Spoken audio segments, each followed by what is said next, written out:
आज हम कुरान की एक कहानी के बारे में बात करेंगे जो सूरह कसस में है। एक समय में एक धनी आदमी था जिसका नाम कारून था, जिसे कुरान में कोरा भी कहा गया है, और वह पैगंबर मूसा अलैहिस्सलाम के समय में था। उसके पास एक बहुत बड़ा शानदार महल था और वह बहुत महंगे कपड़े पहनता था। उसके पास बहुत से दास भी थे और वह उन्हें बहुत बुरी तरह से ट्रीट करता था। वह इतना अमीर था कि कुछ मजबूत लोगों का एक समूह भी उसकी खजाने की संदूकियों की चाबियां नहीं उठा सकता था। कुछ विद्वानों का कहना है कि 10 मजबूत लोग एक साथ सिर्फ एक चाबी ही उठा सकते थे, लेकिन अल्लाह ताला बेहतर जानते हैं। अच्छे और पवित्र लोग ने कारून को चेतावनी दी और उसे अहंकारी न बनने को कहा। उन्होंने उसे अपनी संपत्ति में अल्लाह ताला की तरह दयालु बनने को कहा ताकि वह जन्नत में जा सके। लेकिन कारून लालची था और वह अपनी सारी संपत्ति अपने पास रखना चाहता था। अच्छे लोग ने उसे यह भी कहा कि वह भ्रष्टाचार न फैलाए और बुरे काम न करे, लेकिन कारून ने नहीं सुना।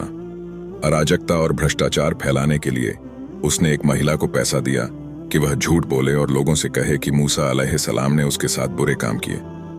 मूसा अलैहिस्सलाम बहुत परेशान हुए और अल्लाह से मदद मांगने के लिए दुआ की। मूसा अलैहिस्सलाम महिला के पास गए और उनसे पूछा कि उसने ऐसा क्यों किया। महिला रोने लगी और उसने उन्हें बताया कि दुष्ट कारून ने उसे अलैहिस्सलाम की प्रतिष्ठा को बर्बाद करने के लिए झूठ बोलने के लिए उकसाया। वह तुरंत अल्लाह ताला से माफी मांगने लगी, लेकिन कारून को कोई पछतावा नहीं था। वह बस यह सोचता था कि वह चालाक है। उसने लोगों से कहा कि वह इतना अमीर है क्योंकि वह जानकार है। वह अहंकारी था और उसने अल्लाह ताला को कोई श्रेय नहीं दिया। फिर दिखावा करने के लिए उसने अपनी सारी संपत्ति के साथ एक विशाल जुलूस निकालने का फैसला किया। लोगों ने उसकी सारी संपत्ति देखी और वे हैरान रह गए। कुछ लोग तो यह भी चाहने लगे कि वे भी कारून की तरह अमीर होते। अच्छे लोगों ने उन्हें कहा, तुम पर शर्म है।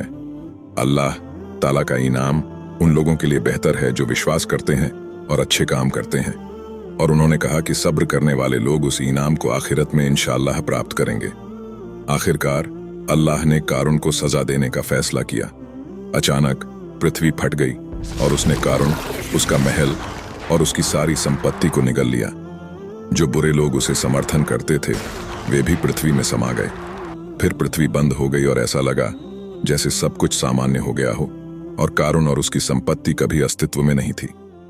लोगों ने फिर यह महसूस किया कि अल्लाह ताला ही सब कुछ का मालिक है और वह तय करते हैं कि वह हमें क्या देते हैं और क्या हमसे ले लेते हैं। वे आभारी थे कि अल्लाह स्वत ने उन्हें भी पृथ्वी में समा जाने से बचा लिया और यह समझ गए कि काफिर और बुरे लोग कभी सफल नहीं होंगे। ये कहानी सूरह कसस के आयत 76 से 83 तक से यह याद दिलाने वाली है कि अल्लाह स्वत का सब पर अधिकार है।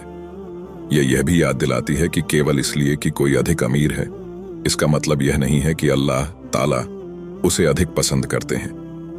कुरान में अल्लाह स्वत ने यह भी जिक्र किया है कि कारून से पहले कुछ लोग उससे भी ज्यादा अमीर और ताकतवर थे, लेकिन अल्लाह ताला ने उन्हें नष्ट कर दिया। अल्लाह ताला हमें अलग अलग तरीकों से आजमाते हैं।